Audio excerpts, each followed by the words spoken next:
Hey YouTube, thanks for joining us. So today we're going to have a look at the design for the van. We're going to have a look at the overall plan, layout of the van, what my goals are, and no doubt they'll be very different from most people's goals. So many systems. We've got hot water, we've got electrics, we've got the solar system, we've got the lighting system, we've got water, toilets. The list continues. We're not going to dive into detail about all the systems for this video. In future videos we'll have a look at certain things in more detail. So I'll run through quickly the goals I had when designing the van, and it explains a little bit about why I chose the van as well. First start, this van will primarily be for just one person, myself, occasionally a second person. So I don't want it too cramped. It needs to be tall enough for me to stand in. That was one of my primary goals, and that meant I ended up with this jumbo sized van. Needs an office, so I need to be able to have my computer screen, computer, mouse, have all that powered for a decent amount of time. Really keen on a decent in-van shower. I realise you're never going to get a shower that's like a home high pressure hot water system, but I'm going to be plugged into water and power reasonably often, probably 50% of the time, so when I am plugged in I want it to be decent. I need to be able to live in the van all year round, so that includes winter here in New Zealand. We have freezing temperatures down to about -5 degrees normally, not much more than that, and so I need to winterise the van to some extent, although I'm not too concerned about some water pipes being outside. We might just try and externally insulate them to some extent, which should...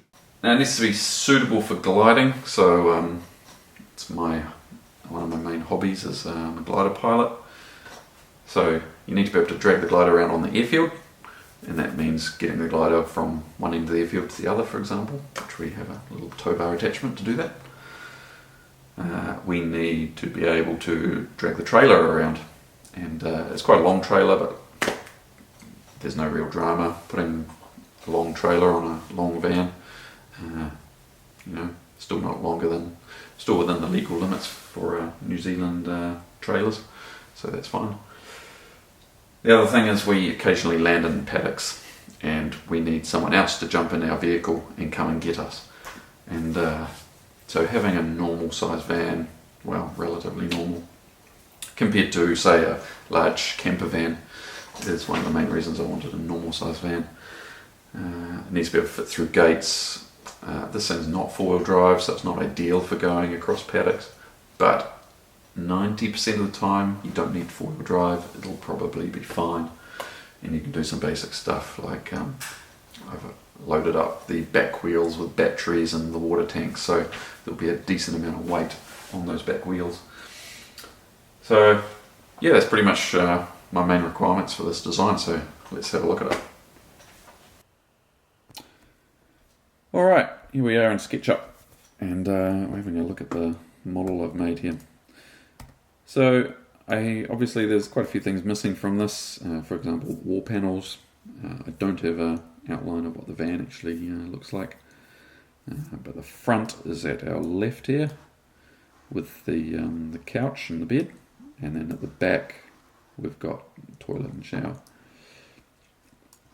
Obviously wall panels missing here, and a lot of the cupboard doors are missing. We've got solar panels on the roof, and the idea behind them is they will be tiltable. So I'm still figuring out how to do that, but there'll be enough room for 3 panels easily on the roof, and then there'll still be space for a max air fan at the back there. So let's start at the bed and how that works.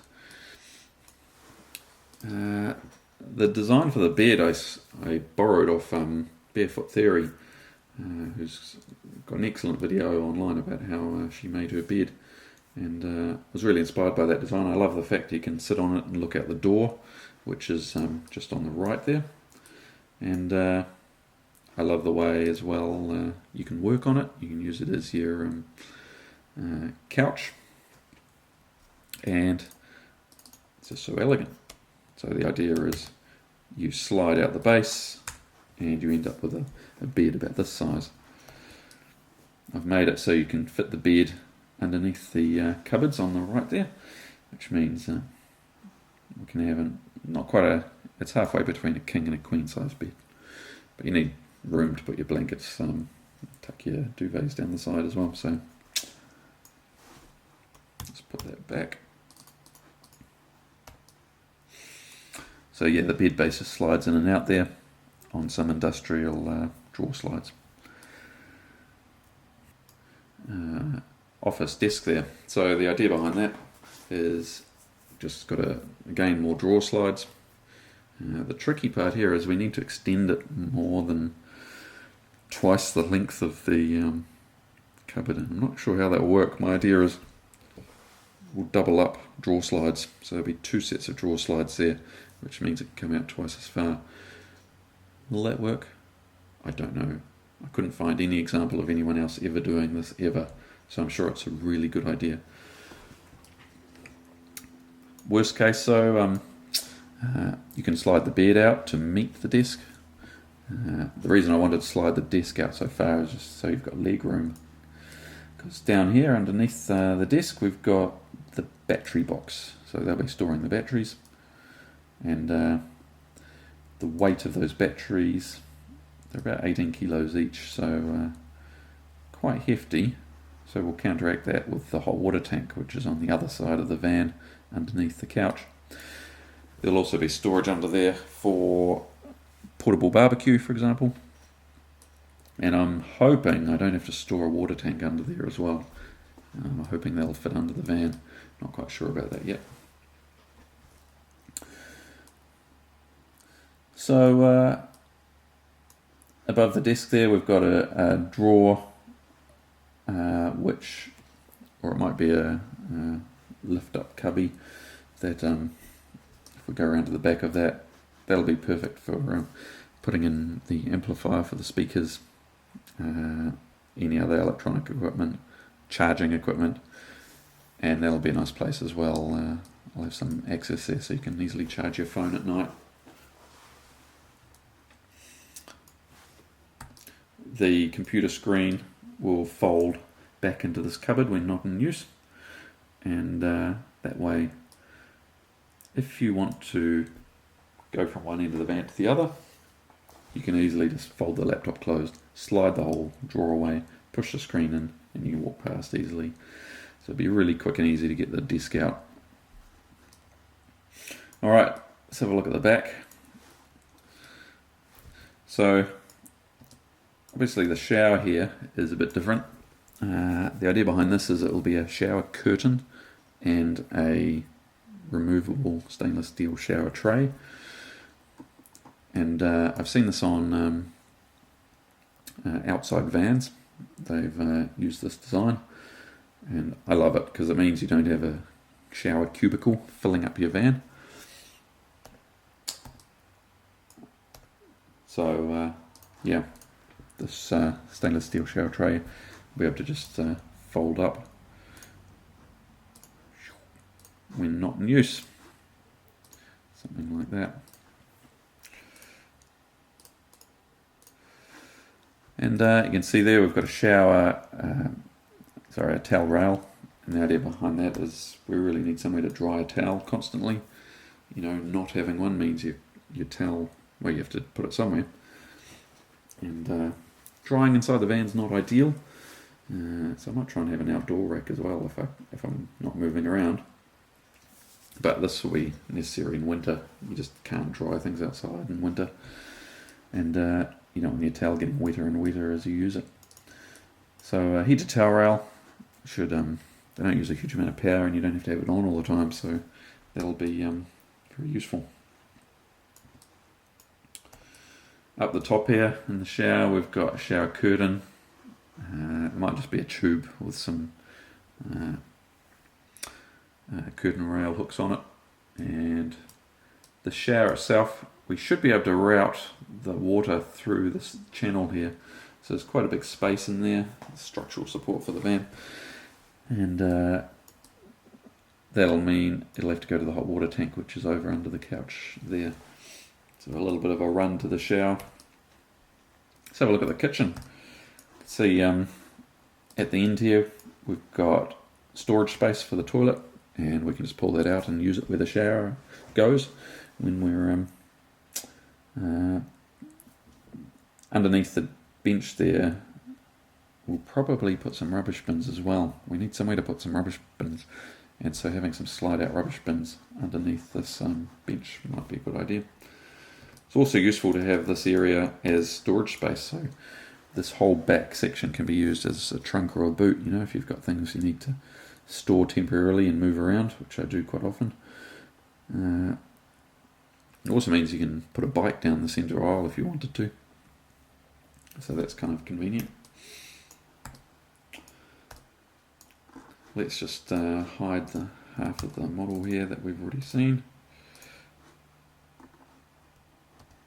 Alright, so let's just look at the kitchen. So on the right here we've got the freezer, fridge on the right, freezer on the left. These things are really expensive. I think this is retailing about $3.5 grand. But man, having a big, decent sized fridge sounds very beneficial to me. Maybe I could get away with a smaller one. It'd certainly be a lot cheaper. We'll see how we go with the budget. Sink on top here, and something with a draining board would be handy, you know, if you do wash some things and you need somewhere to let them drip dry.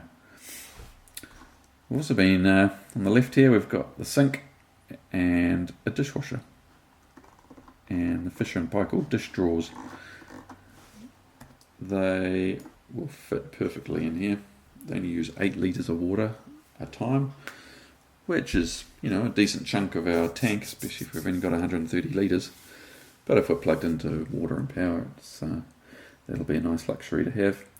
It's also somewhere to store all our dishes. So I can imagine just leaving all the dishes in there permanently and pulling them out and using them and putting them back in when needed.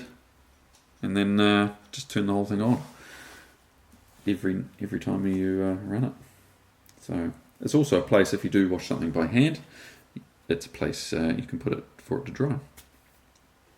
And that'll be useful for anything that's wet and you just want to dry somewhere.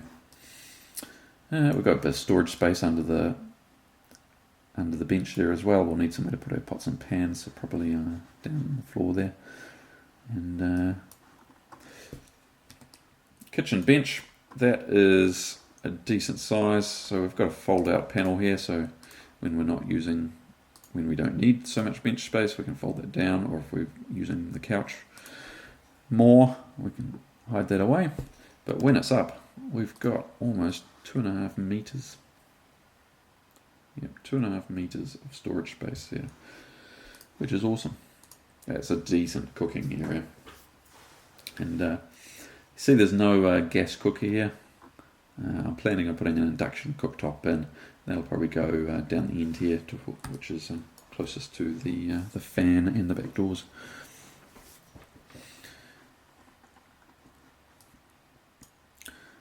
So above the kitchen bench, we've got a line of cupboards, and we might try and put a microwave in here. I like the idea of a microwave because whenever I cook, I tend to cook a bigger meal and then freeze or put half of it in the fridge and then reheat it the next night. Now, a microwave is probably the most efficient way to reheat food, so that would fit what I do very well. So I'm quite keen to get a microwave up there, and then the rest of that would be storage space. We'll have some lighting, strip lighting underneath the cupboards there, which will light up the kitchen bench really well. So there we go, there's the overview of the van. Forgot to mention the windows. We've got 3 windows here. One on the sliding door, one above the couch, and one out the kitchen bench. And they're all the same height, just to make things nice and streamlined and look nice. So yeah, that's the plan. If anyone's got any suggestions or ideas things that would be improved. Any thoughts on having the with the shower curtain? Yeah, be great to hear your thoughts.